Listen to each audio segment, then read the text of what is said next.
여러분 안녕하십니까? 이번 시간에는 제4강 사회복지 조직에 대한 강의를 하겠습니다. 본 교과목은 아시다시피 이론과 실습이 병행되는 NCS 교과목입니다.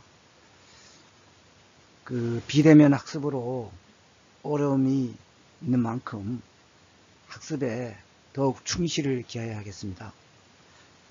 그래서 부여되는 과제 작성에도 만전을 기해 주시기 바랍니다. 순서는 첫째, 사회복지 조직의 특징 살펴보고, 두 번째로 사회복지 조직의 미션과 비전입니다. 이것은 조직 방향을 설정하는 등대와 같은 것이죠. 미션과 비전. 이걸 또 학습하도록 해보고, 또 세 번째로 사회복지 조직과 환경관계입니다. 서로 상호작용하고 상당히 중요하죠. 특히 사회복지 조직 같은 경우는 환경의 영향을 굉장히 많이 받습니다. 그래서 생존에 영향을 미치죠. 학습하도록 하겠습니다. 먼저 사회복지 조직의 특징입니다. 여러분 이제 조직이라고 많이 들어보셨죠?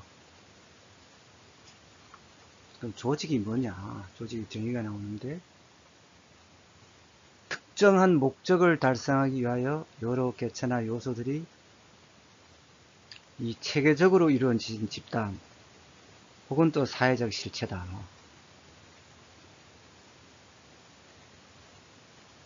그래서 예를 들면 뭐 기업이나 또 사회복지 조직, 또 비영리 조직이 또 많죠. 비영리 조직이라든가 뭐 정당도 되겠습니다. 정당은 뭐 정권 획득을 위해서 뜻을 같이 하는 사람이 모인 거죠. 이런 뭐 등등 뭐 여러 가지가 있겠습니다. 그럼 사회복지 조직은 뭐냐? 이 조직 중에서도 사회복지의 목적 달성을 위해 휴먼 서비스를 제공하는 사회 체계의 하나다. 이렇게 정의를 할 수 있겠습니다.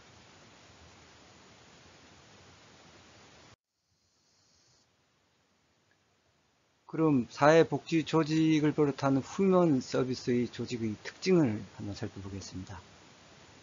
첫째, 우선 휴먼 서비스는 사람이죠. 그러니까 인간의 어떤 존엄성을 존중하는 거죠.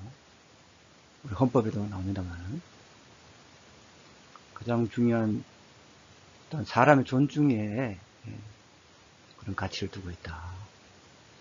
그리고 도덕적 가치 판단과 직원 클라이언트 관계가 중요하다. 그죠? 조직 원리가 사람이고, 가치 판단과 직원과 클라이언트 관계가 중요하다. 우리가 사회복지 조직에는 이 클라이언트와의 관계가 상당히 중요하죠. 주로 이제 관계를 하니까 라프 형태라든가 이런 걸 하니까. 다음 두 번째는 조직 외부의 지원, 제3자의 지원에 크게 의존한다. 그러니까 교수가 조금 전에 설명한 바와 같이 어떤 환경작용을 영향을 많이 받는다 이거죠.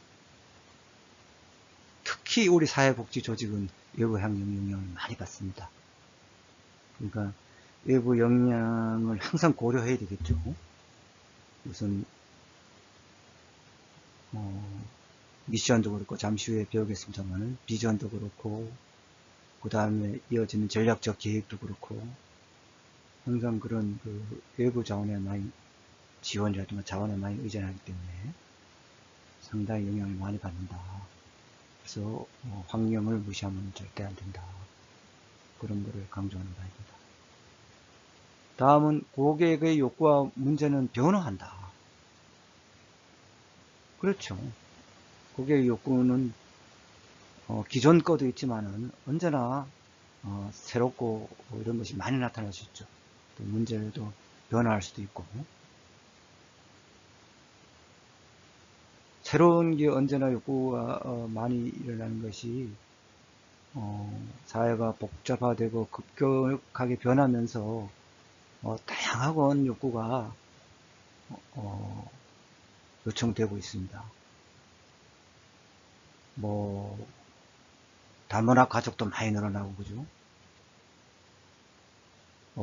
여러 이주 노동자도 그렇고 세터민도 그렇고 또 노인 학대 문제, 이런 것도 상당히 새로운 게 많이 충격적인 일어나고 또 빈민 같은 경우는 그렇고 노숙자 여러 가지 장애인 소외라든가 또 아동 학대 이런 것도 여러 가지 그런 욕구가 계속 새로운 게 일어나고 있죠. 또 조직에서 사용하는 기술이 명확지 않다. 그렇죠? 그 다음에 현장 전문가의 재량과 결정에 크게 의존한다. 물론 행정도 그런 면이 없지 않습니다만은 특히 사회복지 조직 같은 경우는 현장에서 일선에서 이루어진 사회복지사 전문가죠. 전문가의 어떤 재량 이런 범위도 크고 또 현장에서 순발력 있게 어떤 결정을 또 하고 이래야 됩니다. 그래서 그런 게 전문가의 재량과 결정에 크게 의존하고 있다. 이런 특징이 있다고 하겠습니다.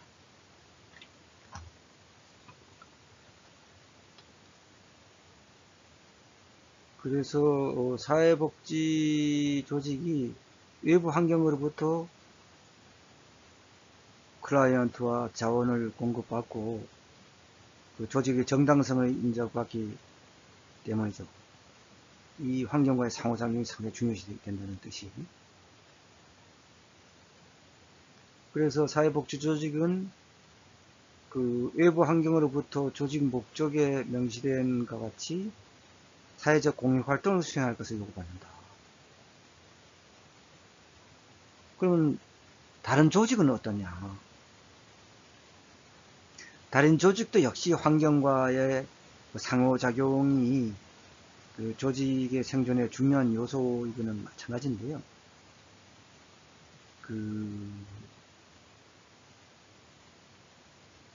이 제도 이론 같은 경우를 보면은 어떻습니까? 조직은 사회적으로 정당화된 규범에 따라 사회의 기대를 반영하는 방향으로 적응하고 변화한다고 보는 것이죠.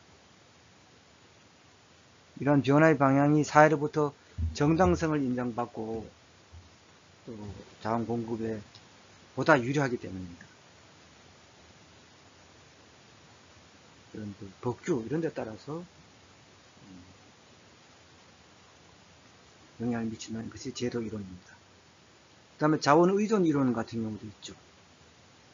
조직의 자원 공급에 대한 환경 의존을 강조하는 거죠. 그래서 조직은 전략적으로 환경에 대한 대응을 선택하고 능동적으로 대응하는 거다. 환경에서 자원을 의존한다 이거죠. 의존 이론이. 다음은 또 조직 생태 이론은 환경에 의한 조직의 선택을 강조합니다. 그래서 조직이 환경의 변화에 탄력적으로 대응을 해야 함을 강조한다는 이론이 바로 조직 생태 이론입니다.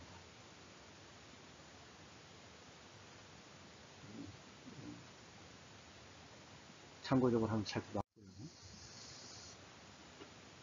다음은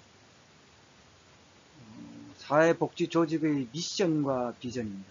여러분 미션 또 비전 목적 그 다음에 목표 이렇게 쭉 내려가는데요. 이런 걸 많이 들어보셨을 거예요. 그죠? 조직의 미션이 뭐냐 또 비전이 뭐냐 이렇게 많이 논란이 되고 하는데요.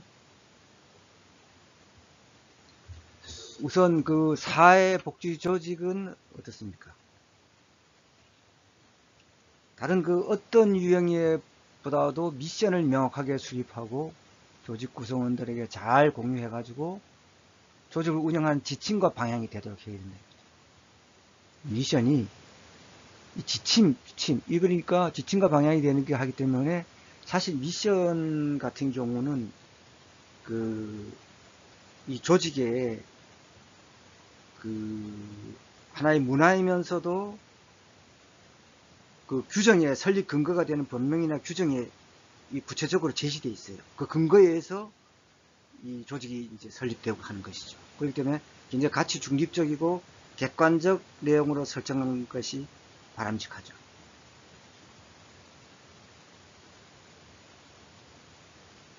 그러니까 미션은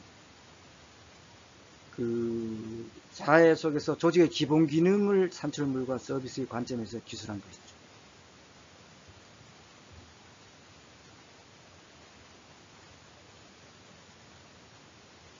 그래서 명확하게 수립되고 조직 구성원들에게 잘 공유돼 가지고 조직을 운영하는 지침과 방향이 되도록 해야 됩니다.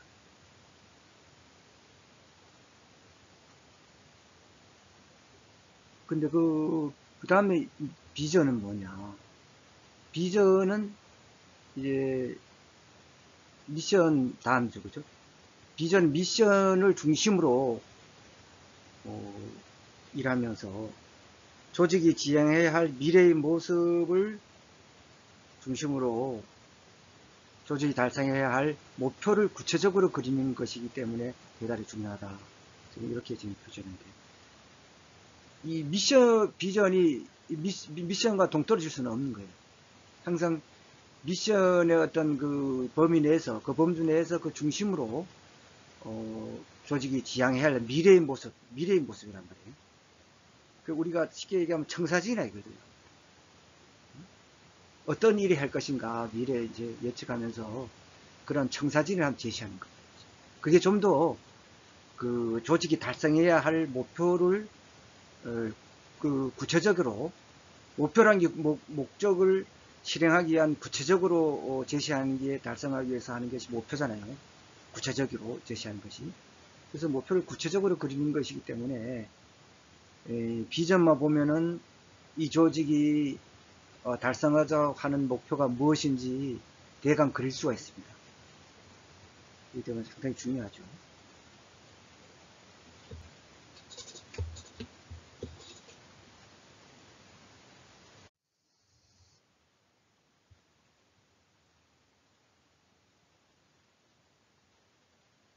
다음 두 번째는 미션의 수립인데요. 그 미션은 사회 속에서 조직의 어떤 그 기본적인 기능을 산출물과 서비스의 관점에서 기술한 것입니다. 그래서 조직의 관리자와 구성원들 사이에서 광범위하고 심도 있게 공유되는 하나의 문화죠.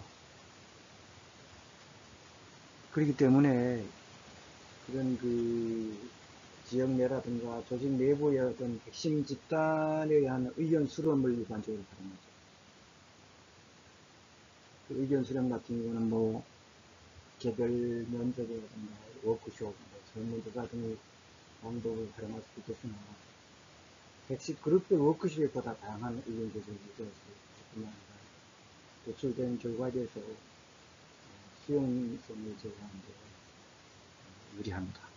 그래서 미션은 뭐니 해도 설립 근거가 있어야 됩니다. 그래서 모든 조직이 그렇습니다만은 그 근거인 법령과 규정에 구체적으로 제시된 역할 등에 근거해 가지고 가치 중립적이고 객관적인 내용으로 설정하는 것이 바람직합니다. 그러면은 미션의 구성 요소를 한번 살펴봅시다. 우선 목적인데요.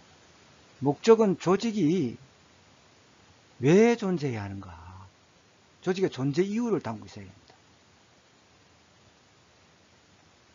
이게 상당히 중요하죠. 이게 조직이 왜 존재하냐 이거죠. 합당한 그 존재 이유가 항상 그 있죠. 근데 그것이 항상 미션에 이 존재 이유를 담고 있어야 된다 이거죠. 이 조직이 왜 존재하느냐.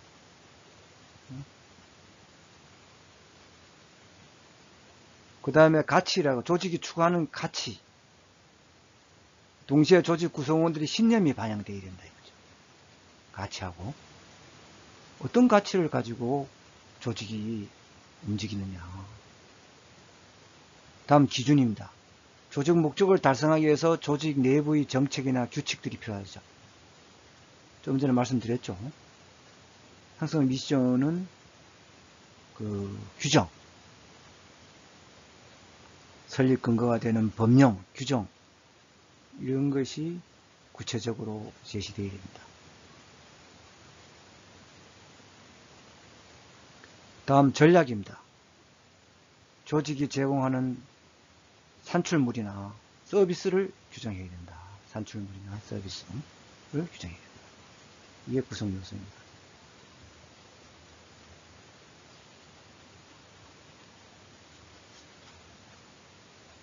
그러면 미션의 구성 요소는 그 네 가지 중요한 걸 여러분들 기억해 두시고요. 다음은 요건을 한번 넘어가 보겠습니다.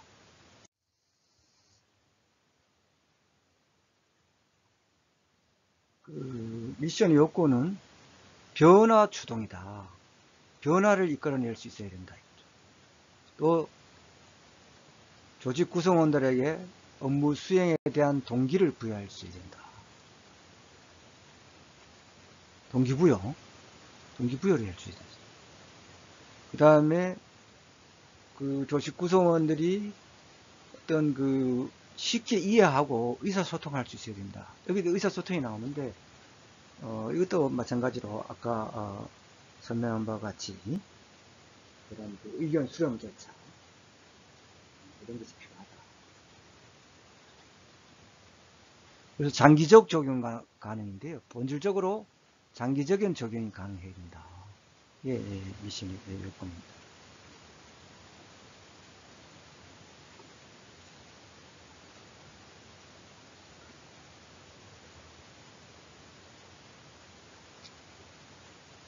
그래서 그 여러분들의 교재, 주교재, 교재라 표시하면 주교재를 얘기하는 겁니다. 84쪽에 보면은 그 사회복지조직의 미션의 구체적인 사례를 그 대표적으로 Save the Children 그 조직에 대해서 소개를 하겠습니다. 그 미션 같은 거 보면은 예시가 이렇다는 거예요. Save the Children은 우리는 세상이 아동을 대하는 방식에 획기적 변화를 이끌어내고 아동의 삶에 즉각적이고도 오래 지속되는 변화를 이루어내고자 합니다. 미션이 이렇다는 얘기거든요.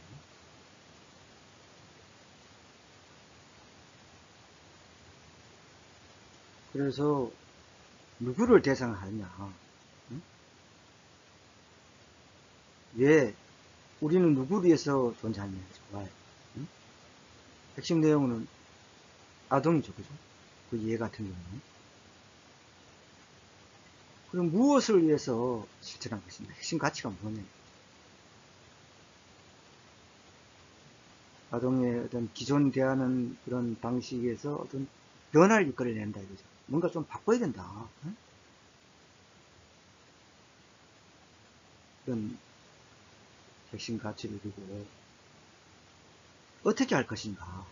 고객 만족을 위해서 수단을 어떻게 실천을 옮길 것인가? 구체적인 행동, 변화를 위해서 어떻게 한다는 구체적인 행동 이런 게 좀 나타나야 된다.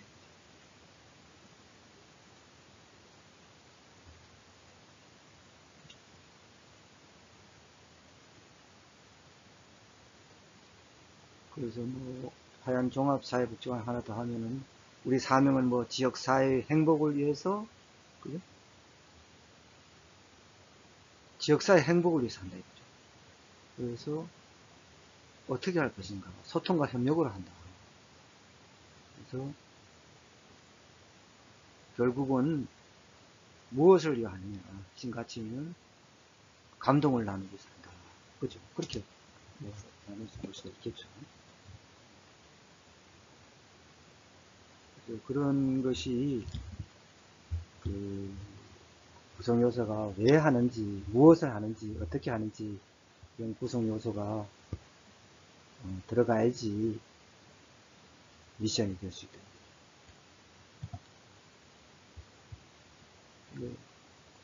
미션 같은 경우 이제 근거 규정이 있으니까 법이나 법령 이런 데 규정이 있습니다.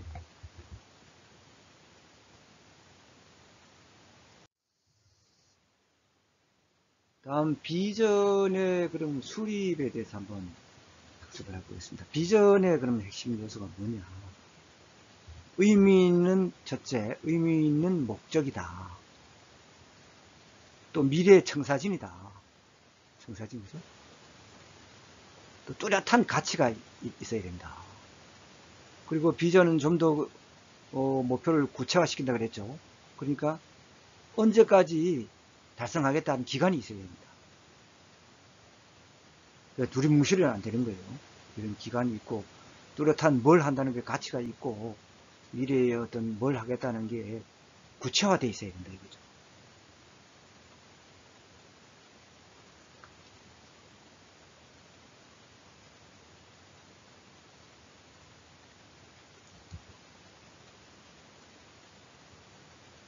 그러니까 비전 같은 경우는 환경이 계속 변화하잖아요. 그죠? 그래서 비전 같은 경우는 환경의 변화를 고려하여 그 조직이 미래에 도달해야 할 바람직한 모습 또는 미래상입니다.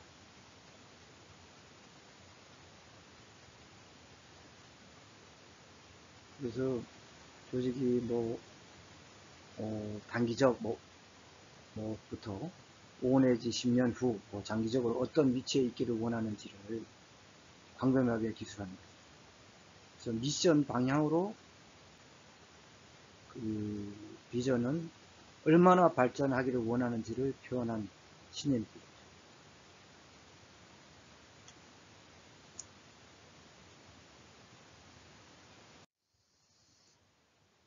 그럼 비전 수립의 원칙을 한번 살펴봅시다.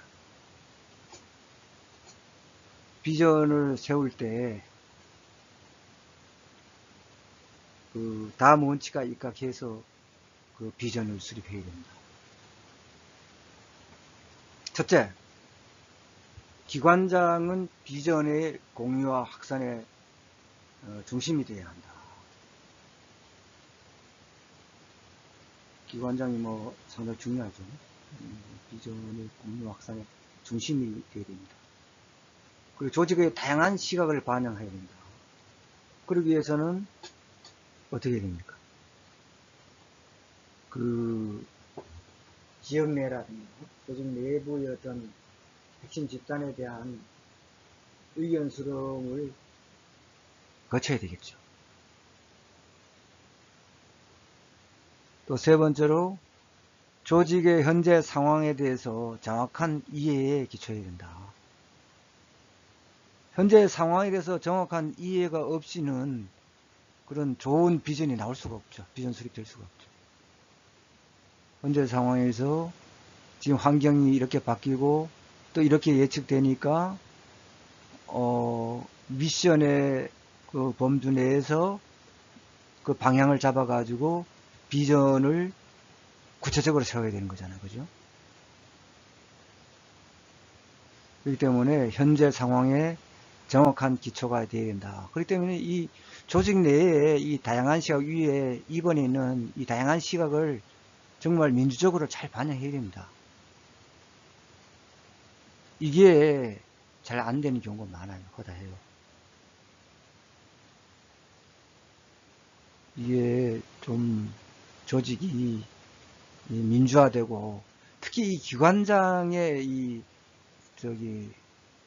그 비전이나 그 미션에 대한 그런 의지라든가 그 민주성 여부와 이런 것이 상당히 중요하거든요. 기관장이 좀 개방적인 민주적인 이런 사람들은 여러 그 조직 구성원들 지역 내에 여러 그런 백신 집단으로부터 많은 의견을 청취하거든요.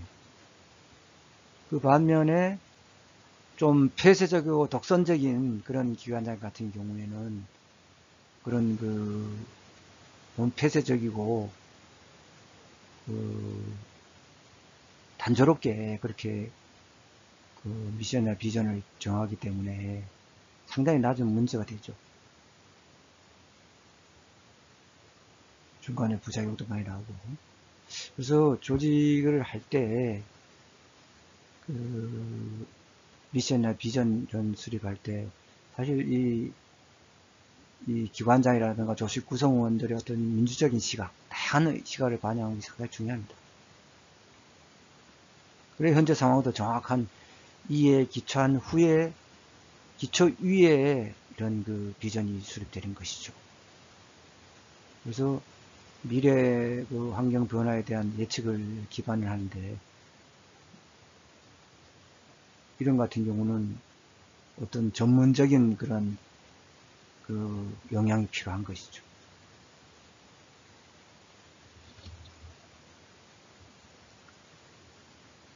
또 비전 수립할 때는 원칙이 이렇다는 거 일단 좀 확실히 알아두시기 바랍니다.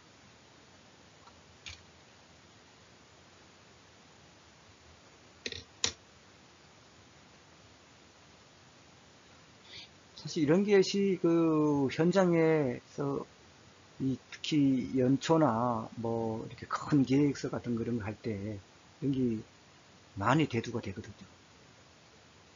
근데 이게 이제 원칙을 확실히 이걸 잘 모르면은 이게 이제 간과할 수가 있단 말이에요. 중요한 거를.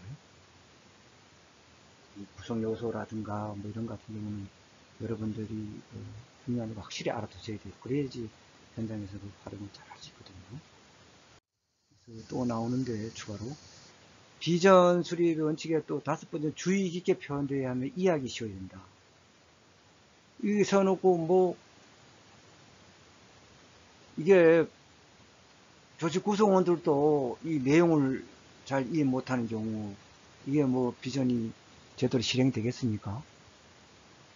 그래서 이해하기 쉬워야 되거든요.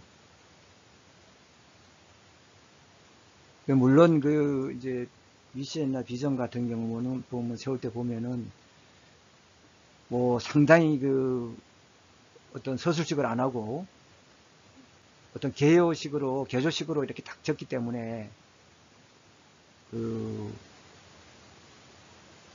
잘 이해 못하는 경우가 많거든요. 그렇다 하더라도 그걸 좀 알기 쉽고 함축적으로 그다 표기를 하더라도 이해하기 쉬운 걸로 해가지고 작성을 해야 됩니다. 뜻을 알아야죠. 딱 보면은. 그래서 표현이 종합적이어야 되고 고무적이어야 한다. 단순한 전략의 나열 등은 피해야 된다. 뭐 이런 거 하겠다 저런 거 하겠다 이렇게 뭐 전략 1 전략 2 전략 3 그런 게 아니라 이거죠. 단순한 그런 걸 피해야 된다. 그런 거 같은 이제 구체적으로 계획서 들어갔을 때 이제 그리는 거고 또 단순한 상상이 아니라 조직이 실제로 잘할 수 있는 것을 담아야 한다. 하지도 못할 것 담으면 안 되죠. 호황되게 잔뜩 그거는 뭐 기획 비전을 위한 비전이죠. 그거는 안 되겠다. 그래서 여기서 예시를 교재에 있는데 86조 87쪽에 있습니다. 이를 교재를 한번 보고 작성하기를 예시를 한번 들어보겠습니다. 사회복지조직의 미션과 비전 있어서 미션 선언문을 작성하기입니다. 그래서 사회복지 사업기획인데요. 그래서 사회복지조직의 미션 선언문을 작성해서 아래에 템플릿이 있지 않습니까? 그 템플릿을 그 안에 내용을 한번 보고 한번 서로 마음속으로 교수가 여러분들 직접 뵐 수는 없습니다만 서로 한번 이 틀에 의해 가지고 이 템플릿에 의해 가지고 미션 선언문을 한번 나름대로 한번 작성해 보시기 바랍니다. 저 미션 템플릿 이야기하는 그 박스 속에 들어 있잖아요, 그죠? 우리의 사명은 무엇을 위하여 또는 뭐뭐와 함께 무엇의 뭐 이렇게 할 수가 있겠죠. 그거는 우리의 사명은 무엇을 위하여 뭐뭐 또는 뭐뭐과 함께. 그거는 이제 우리의 고객 대상자들이죠. 그 다음에 고객을 누구를 위해서 뭐 예를 들면 가난한 사람을 위해서 뭐 이렇게 할 수도 있고 뭐 여러 가지 뭐 또 몸이 불편한 사람을 위해서 뭐 이럴 수도 있고 뭐 환경을 위해서 뭐 이럴 수도 있고 그죠? 우리의 핵심 가치 같은 경우는 어떻습니까? 핵심 가치가 그 다음에 나와야 되는데 핵심 가치는 뭐 행복을 위해서도 있을 수 있고 효율성을 위해서도 있을 수 있고 감동을 주기 위해서도 있을 수 있고 문제 해결을 하기 위해서는 것도 있고 나눔을 실천하고 따뜻함을 실천하기 위해서는 것도 있을 수 있고 뭐 힘을 합하는 협동도 있을 수 있고 힘든 자를 위해서 동행을 할 수 있는 그런 핵심 가치도 있고 여러 가지가 있잖아요. 87쪽에 있지만 그런 그를 적정한 용어를 선택하면 되겠습니다. 그래서 마지막에는 뭐예요? 첫 번째로 우리 고객 대상을 위해서 무엇을 어떻게 하고 그 다음에 우리의 핵심 가치를 조금 전에 제가 설명한 가치를 위해서 고객을 위한 무슨 행동을 한다. 이런 형태로 미션을 적으면 됩니다. 그래서 두 번째 그 박스를 보면은 거기에 뭐 여러 가지 이렇게 단어가 나오잖아요. 그죠? 그러면은 그 예를 몇 가지 들어봅시다. 우리의 고객 대상인데 무엇을 위하여다. 우리의 사명은 예를 들자면은 환경을 위해서 한다. 환경을 고른다 하면은 환경을 골랐으면은 뭐 그 다음에 고객을 위한 핵심 가치는 환경은 뭐가 되겠습니까? 환경. 뭐 봉사도 되겠죠, 그죠? 뭐 봉사도 되고 뭐 여러 가지 있겠죠, 그죠? 봉사를 위해서 봉사를 뭐 고객에 대한 행동으로 고객을 만족시키기 위해서 어떤 행동을 할 것인가. 세 번째는 마지막에는 동사형으로 작성해야 돼요. 뭐뭐를 한다. 두 개는 명사인데 마지막에는 뭐뭐를 한다거든요. 하니까 뭐 자연을 뭐 보호한다. 환경을 위해서 보호하다로 넣으면 되겠죠. 뭐 그런 식으로 용어를 선택하라는 것이 이게 예시를 그래 해놓은 거예요. 그러니까 뭐 좋은 단어를 선택해가지고 넣으면 돼요. 이건 이제 예시를 해놓은 거니까. 또 하나를 보면은 우리의 사명은 어떻습니까? 가족을 위하여 합시다. 가족과 함께 가족과 함께로 하면은 우리 핵심 가치는 뭐예요? 명사니까 핵심 가치는 뭐 여러 가지가 있겠죠. 가족과 함께 하면은 뭐 함께 뭐 협동을 해가지고 일한다든가, 그 다음 화목을 뭐 일한다든가, 화목을 하기 위해서 마지막에는 힘쓴다. 뭐 이렇게 할 수도 있고, 협동을 해서 어려운 일을 같이 나중에는 3단계는 마지막에는 협력한다. 뭐 이렇게 할 수도 있잖아요. 그죠? 뭐 딱 정해진 게 아니고 응용해가지고 하시면 돼요. 그래서 하나만 더 해보면은 우리의 사명은 가난한 사람을 위하여 핵심 가치는 뭐가 있습니까? 가난한 사람을 위해서 따뜻함을 뭐 실천해도 좋고, 그리고 뭐 나눔이 있네, 나눔. 나눔을 실천한다. 그죠? 그렇게 할 수 있다 이거죠. 마지막에는 이제 동사로 표현한다. 나눔을 위해서 힘쓴다. 뭐 이렇게 할 수 있잖아요. 그죠?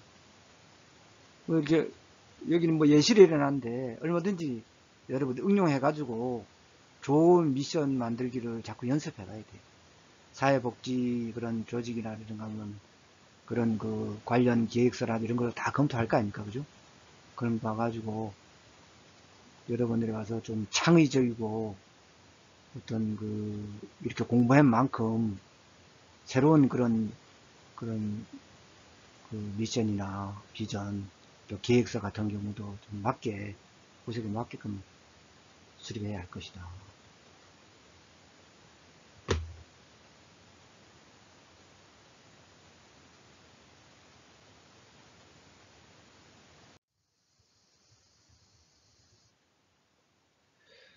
그래서 사회복지 조직과 환경의 상호작용은 제가 많이 앞에서 강조했습니다만은 정말 클라이언트와 그 자원 공급을 위해서 또 어, 조직의 정당성을 인정받고 사회 그 활동을 요구합니다. 그렇기 때문에 상호작용이 상당히 중요하다. 그래서 조직 이론이 변화되고 조직과 그 경계 환경과의 이것을 이해를 해야 돼요. 그래서 여러분들이 그런 그 사회 체계 이론이라든가 체계 이론 또 뭐 생태의 그런 이론 이런 데에서 또 나중에 공부할 시간 되면 이게 다 이제 연계가 되거든요. 그래서 이것이 여러분들이 앞으로 공부하면서 그런 그 환경과의 어떤 조직 문화, 특히 사회복지 조직 같은 경우 이런 것을 많이 듣게 되는데요. 그래서 잠깐 좀 설명을 좀 하겠습니다.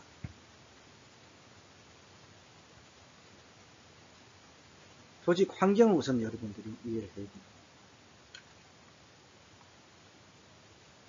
그래서 조직 같은 경우는 환경 속에서 다른 환경과 끊임없이 상호작용을 하거든요.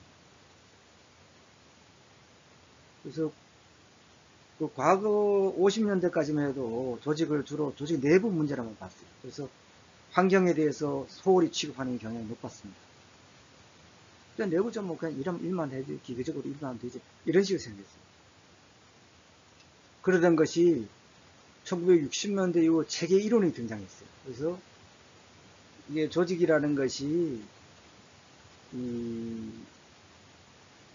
이게 하위 체계가 있고 또 그 위에 상위 체제가 있고 그 상위 체제는 그 위에 있는 또 상위 체제가 또 있으니까 또 그 위에 있는 상위 체제 하위 체계가 되어 있죠. 그래서 그런 체계가 다 연결이 되어 있어요. 나중에 이런 학문은 또 따로 나오겠습니다만은 제가 이해를 돕기 위해서 지금 미리 말씀드립니다. 체계 이론에서 사회 체계가 그래 유계체처럼 연결되어 있거든요. 그게 어떤 개인만 있는 게 아니라 개인에서 어떤 그 집단이 있고, 그죠? 여러분들 뭐 그런 거 잘 아시잖아요. 그죠?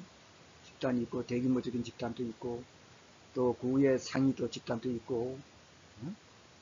여러 가지가 있잖아요. 뭐 사회 복지를 실천하는 그런 뭐 협의회도 있고, 뭐 사단, 재단 여러 가지가 있잖아요. 그죠? 그래서 모든 이런 그런 체계가 다 경계가 있으면서 상호작용을 하거든요. 그래서 이 사회 체계가 유기적으로 돌아가거든요, 사회가. 그리고 그런 체계에서 바로 여러분 사회복지 조직이 서로 상호작용을 받고, 지원도 받고, 또 자원도 받고, 뭐 이렇게 되거든요. 거기 안 되면 또 다른 조직에 또 연계도 하고, 다른 조직에 또 연계도 받고, 이렇게 되거든요. 오늘 뭐, 봉사 어떤 그런 그 집단 이런 거를 다 포함해서 제가 드리는 말씀입니다. 그래서 뭐, 클라이언트도 이게 공급받고요. 특히 공공이나 비영리 조직은 영리 조직에 비해서 환경으로부터 영향을 크게 받는데 이 그런 분들이 앞으로 몸담을 사회복지 조직이 특히 그렇다 이거예요. 그러니까 제가 강조하는 것입니다. 그래서 사회복지 조직은 법과 제도, 경제, 사회, 문화 이런 다양한 차원에서 이게 외부 환경 영향을 받는데요. 이게 나중에 또 납니다만은 이게 법, 제도, 정치, 뭐 경제, 사회, 문화 이런 다양한 채널에서 이게 영향을 받게 되는데 이게 외부 환경이라 그래요. 그래서 외부 환경에 종속될 수도 있고 종속을 상쇄할 수도 있는데요. 먼저 종속이 강화되는 조건으로 외부에서 강요하는 정책이라든가 서비스 사용에 대한 외부의 재량권 행사, 외부 단위 서비스가 필요한 경우, 크게 필요한 경우, 외부에서 또 목표를 인가해야 하는 경우, 또 대안들에 대한 정확하지 않은 정보가 있을 경우. 그렇지만 종속을 상쇄하는 조건이 되는 경우도 있는데 이것은 또 예를 들어 보면 외부 세력에 의해 허용된 정보, 주요 자원의 소유, 또 외부 환경이 필요로 하는 서비스 개발 및 정보 지식 확보, 정당성을 내세울 수 있는 이념 개발, 또 대안에 대한 효과적 지적 능력이 있는 경우 이때는 이제 종속을 상쇄해가지고 이제 긍정적인 요소가 되겠죠.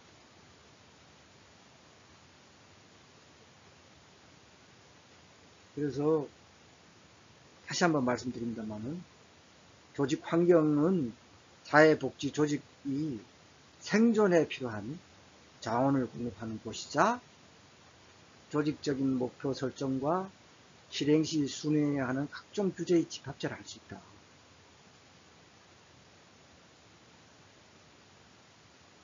그래서 앞에서 이야기한 일반 환경은 사회복지 조직에 직접적인 영향을 주지는 않지만은 그 일반 환경 그 다음에 안에 들어와 있는 그 과업 환경이 있어요. 그거는 사회복지 그 조직에 그 영향을 직접 미치는데요. 일반 환경 같은 경우는 사회복지 조직에 직접 영향은 주지 않아요. 하지만 그 안에 들어오는 과업 환경에는 변화에 간접적 영향을 준다. 그러니까 우리가 여러분들이 몸담게 되는 필수적으로 알아야 될 사회복지 조직이 제일 안에 있다면은 그 다음 그 다음에 있는 것이 영역에 있는 것이 과업 환경입니다. 거기에는 뭐 클라이언트 제공자도 있을 거고 그 서비스 뭐 이용자도 있을 거고 그죠? 또 합법성과 본의 제공자도 있을 거고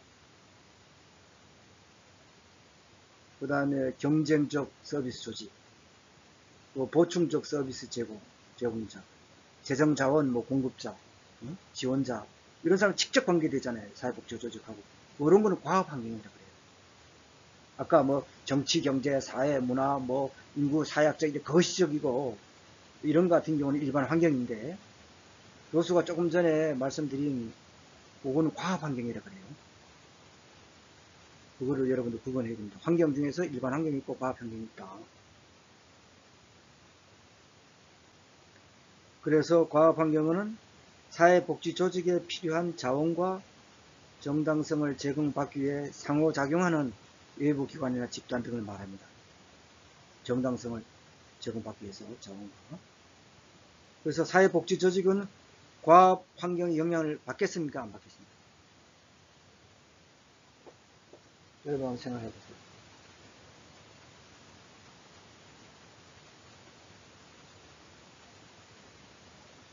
영향을 당연히 받겠죠.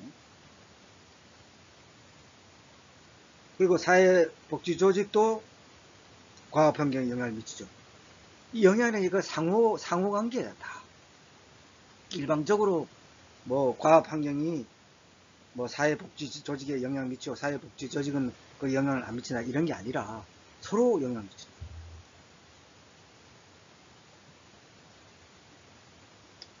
서로 이렇게 교호작용 타고. 그래서 모든 사회복지 조직은 거시적, 미시적 환경들로부터 영향을 받는다.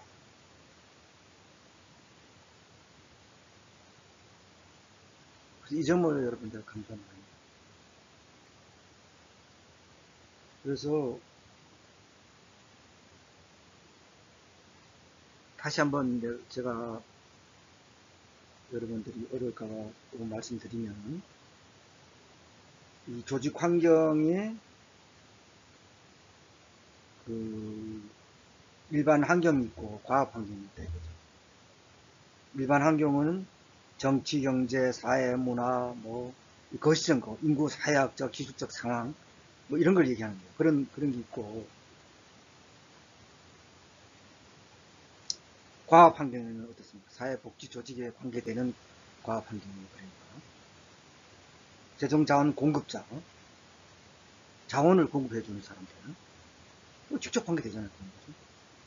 그거는 과학 환경이라는 거죠. 또 클라이언트를 또 제공하는 사람들, 제공하는 그런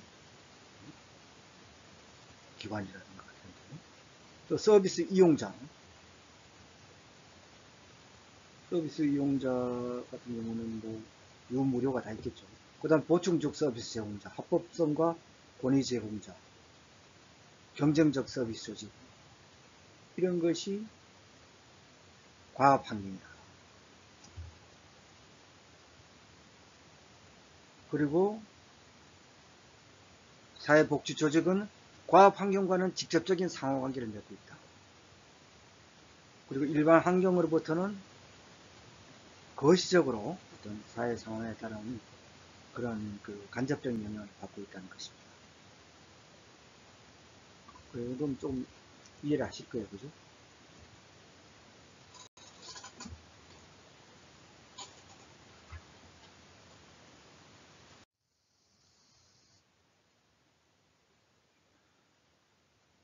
그래서 여기도 뭐 환경에 대한 그 이야기 나오는데 서로 다 연결되어 있고 조직 간의 어떤 갈등도 또는 그 상호 의존성을 가져온다.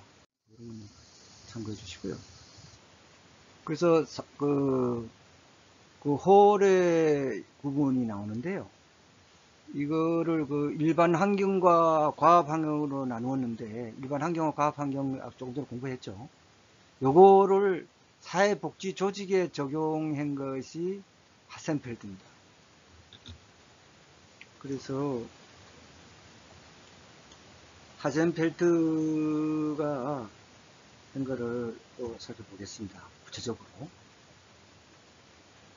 여러분들이 일반 환경, 과학 환경 얘기 많이 나오는데 이게 구분할 수 있어야 됩니다. 그래서 일반 환경의 조직을 둘러싼 거시적인 외부 조건이다. 아까 제가 설명드렸죠.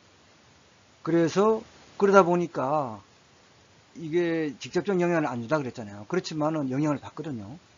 간접적 영향을 받는데 개별 사회복지 조직이 일반 환경을 변화시키기 힘들어. 그거를 아셔야 되고요. 그래서 좀 더 구체적으로 제가 설명을 해드리겠습니다. 뭐 정치적 법적 조건이 구체적으로 뭔지 이런 데 대해서 여러분들이 이해를 돕기 위해서 살펴보도록 하겠습니다. 일반 환경은 조직을 둘러싼 거시적 환경이라 그랬잖아요. 그리고 특정 조직이 아니라 조직에 영향을 미치는 정치적, 경제적, 인구사회학적, 문화적, 기술적 조건 이런 걸 말하는 거예요. 그래서 조직이 통제할 수 없어. 그러나 통제는 못하지만은 일반 환경의 변화는 그 조직에 처한 상황에도 변화를 가져와요. 그래서 뭐 어떤 조직도 마찬가지겠지만은 첫째 정치적 법적 조건이다. 그럼 정치적 법적 조건이 뭐냐? 저부터 하나하나 그러면은 그 조건에 대해서 하나하나 한번 살펴보는 순서를 갖겠습니다.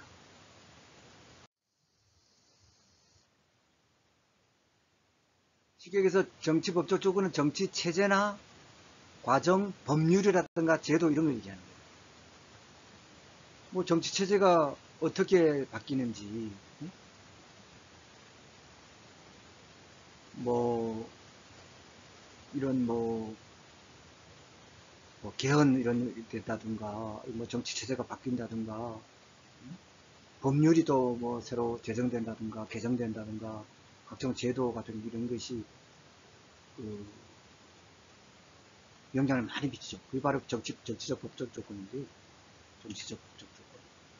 그것이 시작을 의미하는 것이다.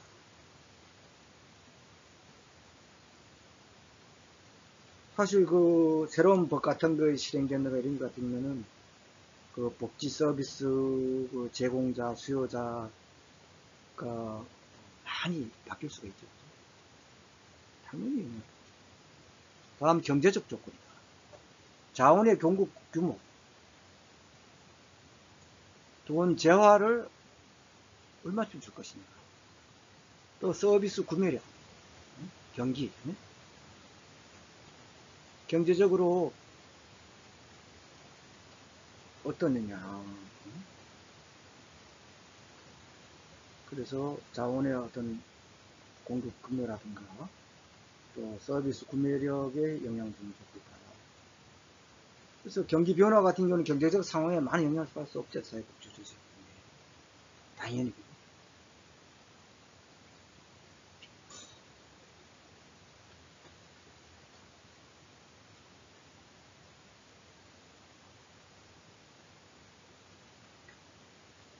그리고 그 일반 사회의 그 경기 화랑이나 침체, 그죠? 또 금융위기 환경 조건들은 복지조직의 전반적인 재정 기반에 간접적이지만 막대한 영향을 미치죠. 경제적 상황에 따라서 기업이나 정부, 가계 등의 투자와 지출이 다르죠. 사회복지조직 같은 경우도 어떻습니까? 정부 보조금이나 또 일반인들의 개인 그런 후원금 규모도 달라질 수 있죠. 경제적 상황이 좋으면은, 또 호황이면은 기업이나 또 이런 개인들도 후원금이 많겠죠. 그렇지만 경제가 어려워지면 집중되는 작겠죠. 적게 되고.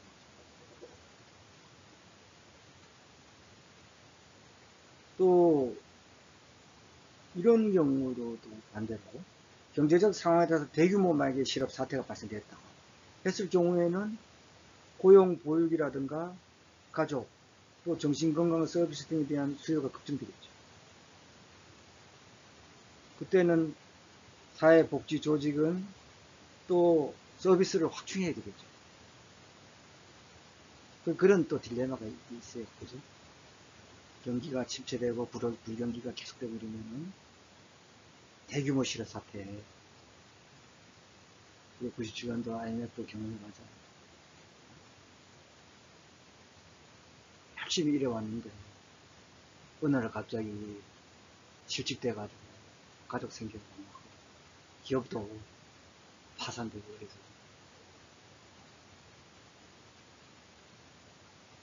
어려움을 많이 겪고 노숙자도 발생하고 그랬죠. 그러면은 돈은 없는데 잘 들어오지 않는데 서비스는 확충해야 되는 참 이런 어려움이 참.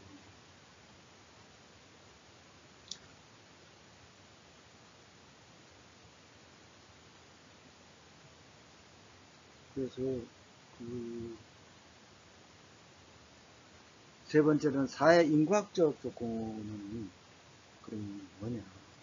조직이 속한 사회 연령 분포라든가 성별 분포, 가족 구성, 사회계층. 예를 들자면은 고령화 사회나 다문화 가족 집단. 우리 고령화에서 고령 사회로 진입한 지도 됐죠. 앞으로 초고령 사회가 이제 도달될 것 같은데. 이런 변화가 사회 인과학적 조건으로 변화되면 다문화 가족 문제점가 되고 이거 어떻게 대처할 것인가.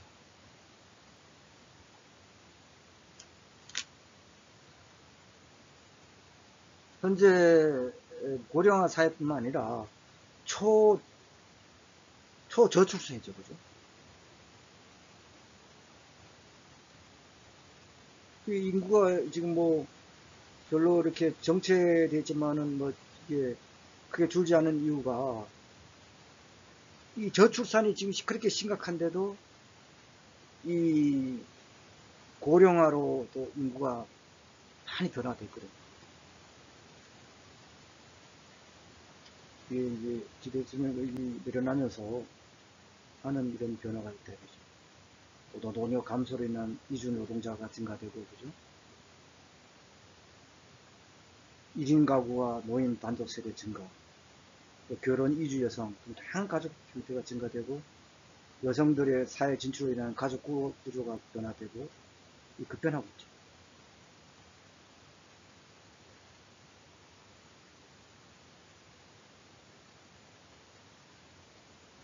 그래서 사회복지 조직은 이걸 보더라도 인구 사회학적 변화를 반영한 그러한 그 활동 방향을 결정해야 됩니다. 다음 문화적 조건도 사회의 가치나 규범 이런 게 많이 되는 거예요. 휴먼 서비스를 제공하는 사회복지 조직 있잖아요. 그래서 문화적 상황에 따라서 서비스의 형태나 클라이언트 선택에 영향을 받는다. 그 소비자의 권리를 실현시켜 줘야 되잖아요. 그죠? 소비자 만족도로 증진시켜 줘야 되거든요. 그래서 소비자 주권을 실현해야 된다.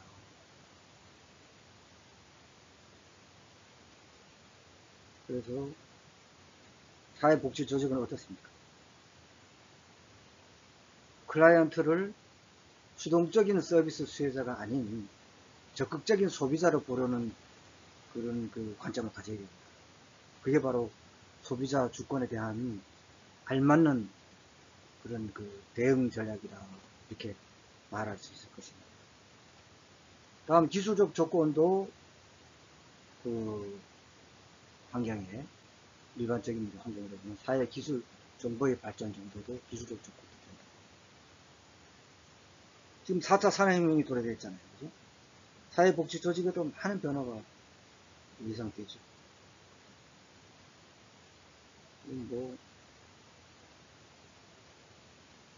빅데이터, 또 사물 인터넷, 인공지능, 이제 앞으로 뭐 하늘 나는 무인기 드론 같은 것도 나오잖아요. 그래서 사회복지 영역에서도 4차 산업혁명 기술이 적용되고 있죠.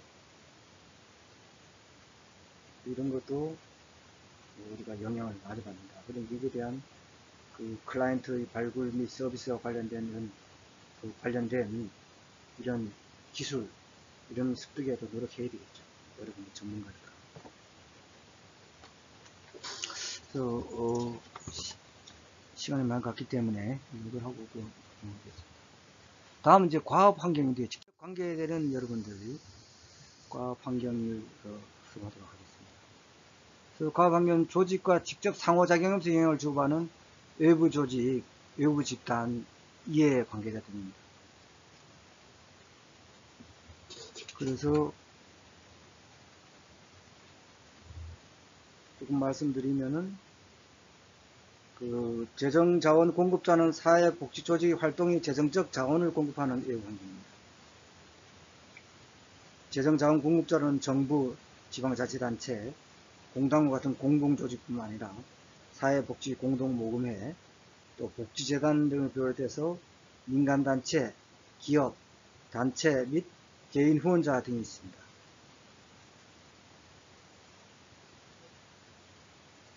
그래서 국가와 지방자치단체는 정부 보조금에 의존하는 사회복지조직의 가장 중요한 재정 자원 공급자이며, 또 사회복지 공동모금회와 복지재단 등의 민간단체 등은 정부 보조금만으로는 한계이기 때문에 그런 그 보충적 재원 재정 자원 공급자의 역할을 수행했죠. 특히 이제 민영화에 따른 시장 방식이 도입되고 있는 그 사회복지 서비스에 있어서 서비스 이용자도 재정 자원 공급자의 한 축이 되고 있습니다. 다음에 둘째로 클라이언트 제공자는 사회복지 조직의 활동의 클라이언트를 공급하는 외부 환경이죠. 그래서 다양한 지역사회 조직이나 학교라든가 경찰, 병원, 종교의 협력 관계를 형성하고 긴밀하게 협조와 유지를 해야 되겠죠. 이제 개인, 가족이라든가 이웃, 조직이 다 클라이언트의 공급자가 될 수 있음을 여러분 주의해 보겠습니다. 그리고 서비스 이용자도 사회복지 조직 활동의 소비자니까 당연히 또 과학 환경이 되겠죠. 또 보충적 서비스 제공자도 사회복지 조직 활동의 동반자이다. 그 사회복지 조직만으로는 한계가 있기 때문에 보충적으로 제공자가 있는데, 예를 들면은 노인요양원에서 촉탁의 제도를 통해서 입소 노인들이 의료 서비스 제공한다.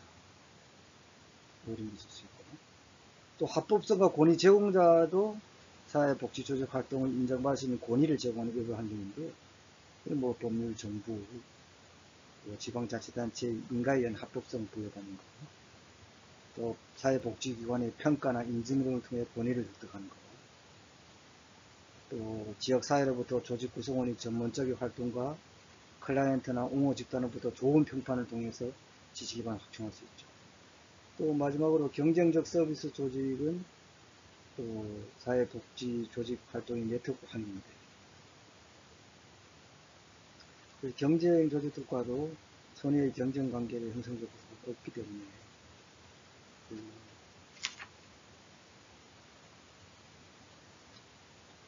그 중복이라든가 자원 낭비 이런 거는 좀 없애면서 문제점을 하나하나 개선해 나가겠습니다. 선의의 경쟁하되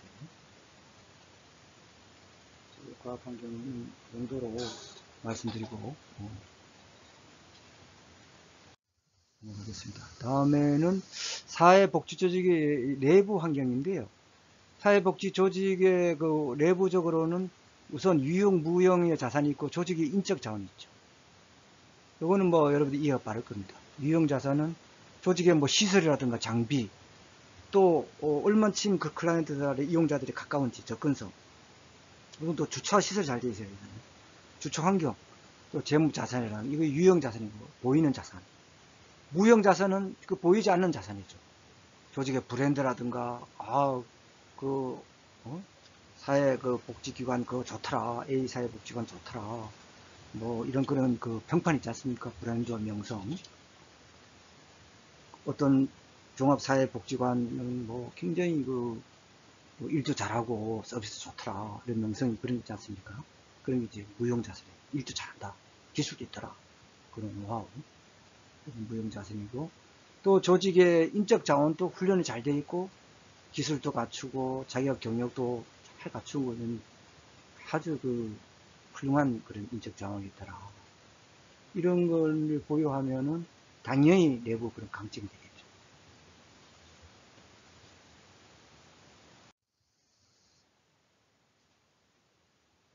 그래서 사회복지 조직 영향도 조직의 전반적인 능력 수준이라든가 또 조직 특유의 총체적인 능력, 또 기술이나 지식 문화 이런 되는데, 그래서 끝으로 조직 환경 분석인 스와트 분석이라고 있습니다. 이건 여러분들 좀 아셔야겠습니다. 이렇게 스와트 분석을 일반 그 사회에서 꼭 그런 복지기관뿐만 아니라 일반 그런 그 기업체라든가 이제 기업서부터 이제 되기 시작하는데, 이 공직 계통에서 기본적으로 이건 많이 합니다. 그렇기 때문에 여러분들도 이 스와트 분석을 확실히 알아두시면 좋겠습니다. 그래서 왜 그런가 하면은 제가 말씀 많이 드렸잖아요. 이 복지 조직이 조직 환경으로부터 영향을 크게 받거든요, 이게. 그래서 환경적 영향에 대해서 이 생존이, 이게 환경과의 영향의 이 생존 영향이거든요. 그래서 환경에 대한 분석, 이게 스와트 분석이라는 게 환경에 대한 분석이거든요, 이게. 그래서 조직 전략 기술이 필요한데, 최근 사회복지 조직 같은 비영리 조직에도 이걸 많이 활용하고 있습니다. 그래서 이거는 여러분들이 좀 확실하게 알아두시고 실습도 한번 해보도록 하겠습니다. 그래서 그 스와트 분석에 그 보면은 외부 환경하고 이제 그 내부 환경을 이거를 구분하는데요. 외부 환경에는 기회 요인이 있고 위협 요인이 있습니다. 그 내부 환경 같은 경우는 그 분석을 보면은 강점 요인 이제 또 약점이 뭔지 이거를 이제 공부하게 되어 있는데요. 우선 외부 환경에는 기회는 조직에게 유리하게 작용하는 조건입니다. 그리고 그 조건들이 만들어내고 있는 기회를 의미하는 것이죠. opportunity를 가지고. 그래서 위협 경우는 트레드를 해가지고 조직에 불리하게 작용하는 조건입니다. 그 조건으로 인해서 조직에 가해지는 위협이죠, 위협. 나쁜 거죠, 위협에. 그래서 외부 환경의 다양한 특성 중에서 조직에게 이제 기회를 제공하는 게 있고 반대로 위협을 가하는지 어떤 위협인지 이걸 파악을 해야 됩니다. 그래서 여러분들이 어디에 임지에 가더라도 이런 스와트 분석을 할 줄 알면은 여러 크게 도움을 받을 수 있습니다. 이걸 해서 어떻게 극복해 갈 것인가. 그래서 이런 기회는 살리고, 그죠? 위협 이런 건 최소화시켜야 되겠죠. 어떻게 하면 이제 또 내부적으로는 아까 말씀드렸죠. 조직의 강점은 조직의 자원, 재화와 돈이 얼마쯤 있느냐. 그 다음에 직원들이 얼마나 우수하냐. 그 일을 잘 처리를 할 수 있어야죠. 그죠? 그 다음 조직의 브랜드 파워. 이거 뭐 보이지 않는 그런 그 있다 그랬잖아. 아까. 명세라든가. 소문, 풍부한 자원, 또 조직의 유연성, 인력의 우수성. 이런 게 이제 강점이 되겠죠. 조직의 유연성이 경직되지 않고. 또 조직 약점은 너무 뭐 딱딱해. 경직되고. 너무 기계적이야. 일도 복잡하게 업무 처리를 잘하고 인력도 부족하고 또 기획력이 없어. 여러분들이 이런 공부를 많이 하면은 이 기획력도 자꾸 이렇게 실습을 해봐야 돼요. 책도 보고 이렇게 공부를 해야 되지. 기획력이 늘지. 저도 직장 생활을 해보면은 기획력이 출중한 사람이 있는 반면에 간단한 계획서 같은 경우도 이 손을 못 대는 그런 그 직원들 많이 봤거든요. 그래서 여러분들이 이런 공부를 하면서 기본적인 잘 이렇게 가지고 자신감 있게 나중에 그 직장에서 일할 수 있도록 해야겠습니다. 그 조직 내부의 환경 분석을 통해서 조직 내부적으로 우수하냐, 또 취약하냐, 약하냐, 이거를 파악해가지고 분석을 해서 우수한 거는 살리고 또 취약한 건 또 보완하고 그죠. 그래서 경쟁력을 살려야 되겠다. 그 얘기입니다.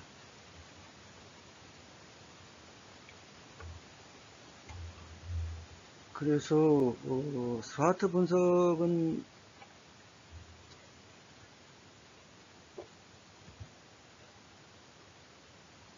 조금 제가 조금 더 설명하면은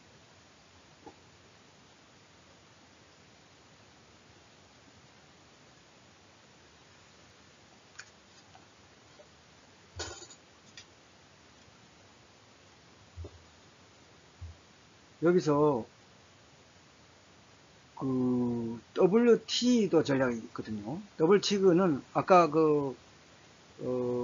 스와트 중에서 W가 이제 위크닉스거든요. 위크닉스 약점. 그 다음에 위협은 트레이드를 해가지고 위협인데요. 약점 위협 전략이에요. 이거는 뭡니까? 모두를 최소화시켜야 되겠죠. 그죠?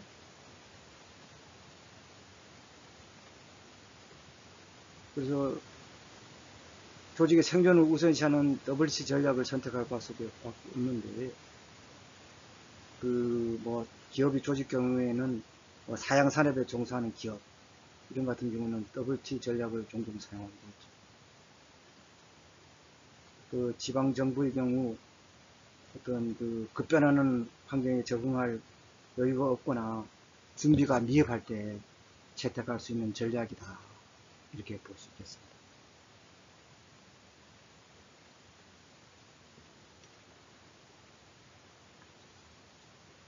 그래서 그 다음에를 연결해서 한번 볼까 되겠습니다. 분석에 대해서. 그래서 여기에 조금 전에 말씀드린 WT 전략은 이제 요 위크니스하고 W하고 약점인 조직의 내부 자원과 영양 중에서 취약한 요소를 했잖아요. 그죠? 요거하고 이제 유협이란 말이에요. WT가. 외부 환경에서 조직의 불리한 요인. 위크니스. 요거 같은 경우는 이제 예를 들어 보면은 급변한 환경에 적응할 여유가 없다. 준비가 미흡하다. 이럴 때 채택할 수 있는 전략이에요. 환경에 적극적으로 대응하고 변화를 창출하고 지역 주민의 어떤 소비자들을 다양한 욕구를 만족시켜 줘야 되는데 그걸 못하는 그런 거죠. 별로 바람직스럽지 않은 소극적인 전략이죠. 사실은. 그거는.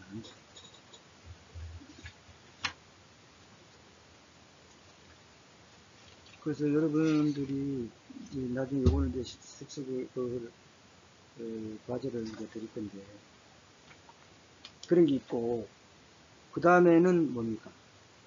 WO 전략이라 가지고 약점과 오늘만 opportunities죠. 외부 환경의 조직에서 유리한 요인이란 말이에요.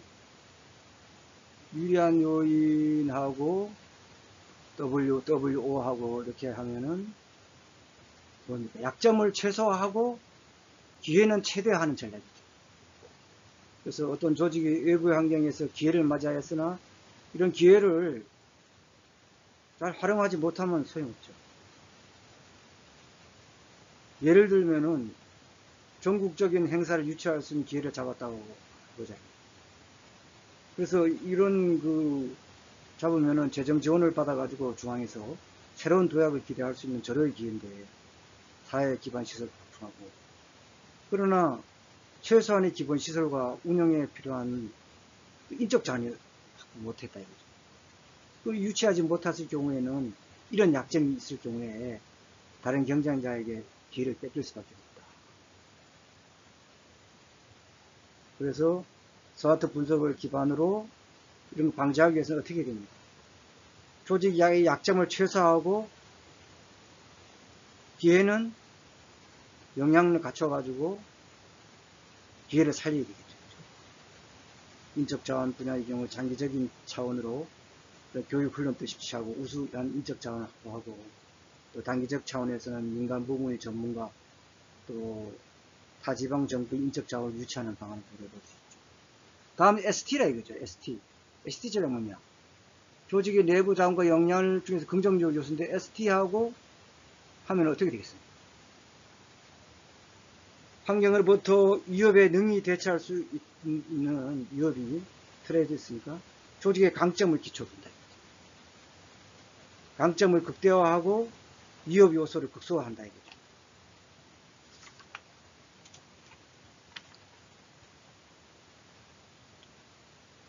그래서 이런 같은 경우에도 뭐 미국 예를 보면은 지방정부에서 코네이커트 도시인 브리지 포트시 같은 경우는 모란시인데 1991년 6월 헌법재판 연방 재판소에 파산 신청을 했습니다. 이 도시는 군수산업으로 번창했는데 부유한 도시였는데 미국인에게 충격이 컸습니다. 쇠퇴 원인은 자신들의 강점을 지나치게 과신한 나머지 환경의 변화에 안해하게 대응하며 위협 요소를 최소화하는데 실패했다. 우리나라 같은 경우도 대기업이 강점만 너무 믿다가 위협 요소를 간과해서 실패한 그런 충격적인 사례도 있죠. 대기업 같은 경우. 그래서 그런 스마트 분석을 잘해서 자신의 강점을 극대화하고 또 위협 요소를 시기적절하게 파악해서 신속히 제거하는 데 본심을 모두 다하는 것이다. 다음 이제 SO 전략 같은 경우는 강점과 기회를 극대화하는 전략이다. SO 전략 같은 경우는 강점과 기회를 살리는데 조직은 자신의 강점을 발판을 해서 조직의 성장과 발전을 위하고 생산활동과 서비스 산출의 자원을 동원하고 있습니다.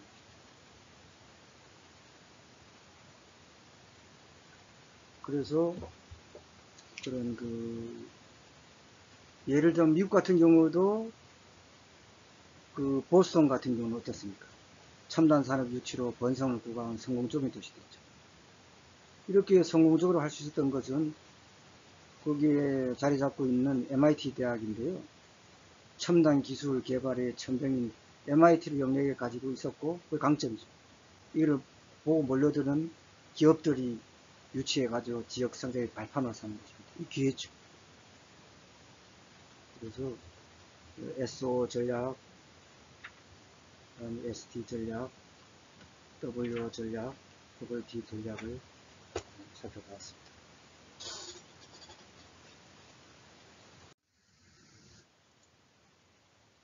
지금까지 제4강 사회복지 조직에 대하여 살펴보았습니다.